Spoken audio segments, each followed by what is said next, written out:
तो सीधे पॉइंट की बात करते हुए चलिए जानते हैं कि द ग्लोरियस कल्कि सिनेमैटिक यूनिवर्स को एपिक वे में किक स्टार्ट करने वाली बुज्जी भैरवा के क्योटिक एनिमेटेड सीरीज के फर्स्ट 2 एपिसोड के अंदर मार्वल डीसी की भी एमसीबीसी करने वाले वो कौन से हिडन डिटेल्स मिले जिससे कल्कि मूवी को देखने के लिए पूरा इंडिया पंप हो जाएगा। Nice landing.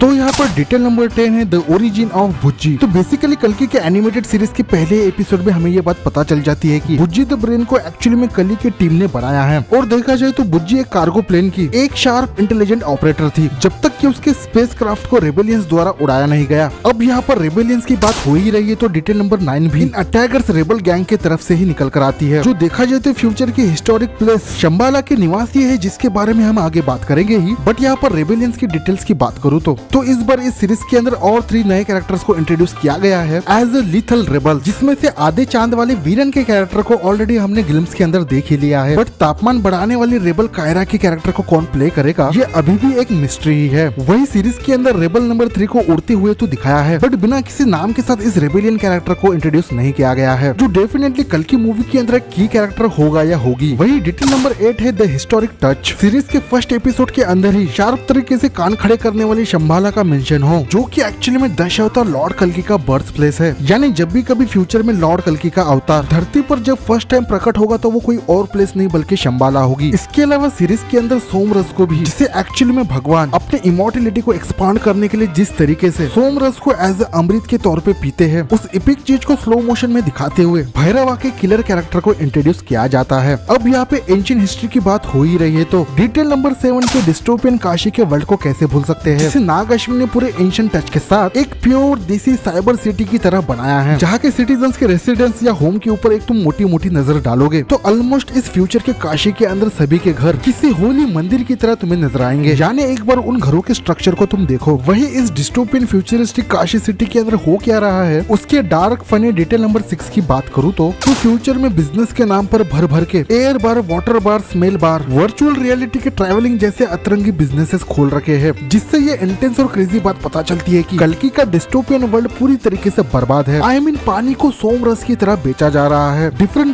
फ्लेवर की हवा के भी तुम्हें बार्स देखने को मिल रहे हैं। यानी किसी बंदे को फ्रेश माउंटेन की हवा चाहिए तो वो किसी स्पेशल एक्सपेंसिव बार में बैठ के वो ले सकता है। और यहाँ तक कि कल्कि के वर्ल्ड में करेंसी भी रुपए, पैसा, डॉलर खत्म हो चुका है, उसके बदले कैशलेस यूनिट्स को करेंसी बनाते हुए आम लोग व्यवहार कर रहे हैं, जिसके चौड़े डिटेल्स तुम्हें काशी के साइबर मार्केट के अंदर भर भर के देखने को मिलेंगे। वही डिटेल नंबर 5 है the dark complex. Basically Kashi में ये जो बड़ा सा ह्यूज उल्टी पिरामिड की तरह ये जो स्ट्रक्चर नजर आ रहा है, जिसे डेफिनेटली कल्कि की ऑर्गेनाइजेशन रन करती है, उस ह्यूमंगस हेडक्वार्टर को कॉम्प्लेक्स नाम दिया गया है, जहाँ पर एज यूजुअल देखा जाए तो ऐशो आराम से जीने के लिए वो सारी सुख सुविधा मौजूद है, जिसे पाने के लिए भैरवा का कैरेक्टर मैड तरीके से तरस रहा है। वही डिटेल नंबर 4 से द डेविल मैन कल्कि का कॉम्प्लेक्स कितना ज्यादा पावरफुल है, इस बात का अगर तुम्हें अंदाजा लगाना हो तो तुम्हें रेबल वीरन की इस पाइनएप्पल वाले कॉन्वर्सेशन से तुम्हें पता ही चल जाएगा, जहाँ पर कायरा जैसी बला के कैरेक्टर ने अपने बाप जन्म में भी पाइनएप्पल के पी तक को भी नहीं देखा था और वीरन ने भी अपने बचपन में सिर्फ एक ही बार पाइनएप्पल को देखा था। ऐसे में ये लुप्त हुआ फल अब भी कॉम्प्लेक्स के वर्ल्ड के अंदर भर भर के अभी भी एग्जिस्ट करती है। तो जस्ट इमेजिन आसमान में कॉम्प्लेक्स में रहने वाले लोग ग्राउंड में रहने वाले पीपल्स के अपोजिट अल्टीमेटली कितनी सुपर रिच लाइफ जी रहे होंगे। वही डिटेल नंबर 3 है द स्टैचू। इस सीरीज के सेकंड एपिसोड के अंदर जो हमें स्टैचू दिखाया जाता है, एक्चुअली में स्टैचू में दिखने वाले बंदे के लाइव एक्शन वर्जन को कल्कि के फर्स्ट ग्लिम्स के अंदर सभी ने देख ही रखा है। कहने का मतलब ये है कि ये शाश्वत चटर्जी का वही कैरेक्टर है जो कल्कि के पार्ट 1 का 90% के साथ सुपर विलन होने वाला है। वही आगे डिटेल नंबर 2 है द स्टोन ऑफ होलोग्राफ। अब कायदे से देखा जाए तो इस होलोग्राफ को क्रिएट करने वाले ब्लू स्टोन की बात करूँ तो इस एनिमेटेड सीरीज से पहले ऑलरेडी हमने ग्लिम्स 1 के अंदर इसे देख ही रखा है, जहाँ पर भैरवा का कैरेक्टर मेटाफोरिक तरीके से सुदर्शन चक्र बनाता है। बट इस एनिमेटेड सीरीज के अंदर इस स्टोन के असली बला की सुपर पावर क्या है उस चीज को बहुत ही हेवी इमोशन के साथ दिखाया गया है। कहने का मतलब ये है कि ये ब्लू स्टोन डे लाइट से अपने होलोग्राफ से ऐसे रियलिस्टिक किसी भी अवतार के इल्यूजन को क्रिएट कर सकता है, जिसे देखने के बाद कोई भी बंदा बता ही नहीं सकता कि ये एक्चुअली में होलोग्राफ है। वही फाइनली डिटेल नंबर 1 है द भैरवा। यूं तो कल्कि के मेकर्स ने अभी तक बहुत से इंसियन कैरेक्टर्स को इंट्रोड्यूस कराते हुए उनके डिटेल्स को बताया है, बट कल्कि के इस एनिमेटेड सीरीज के अंदर जिसकी टाइमलाइन 2896 है, उसमें फर्स्ट टाइम हमें चौड़े में अंदाजा लग जाता है कि एक्चुअली मेटाफोरिकली शिव जी को प्रेजेंट करने वाला कल्कि प्रभास का जॉली भैरवा का कैरेक्टर काशी का एक पॉपुलर स्ट्रगलिंग बाउंटी हंटर है, जिसे किसी भी हालत में कल्कि के कॉम्प्लेक्स कॉम्प्लेक्स का मेंबर बनना है।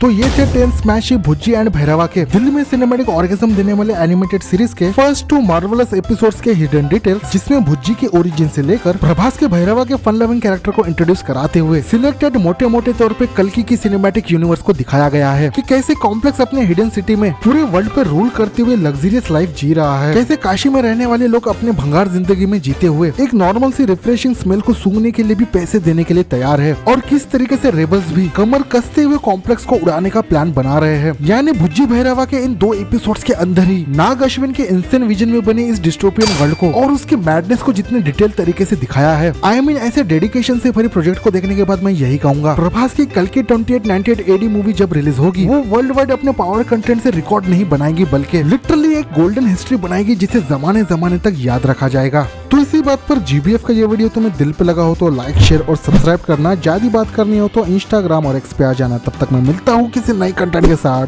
Take care, good bye.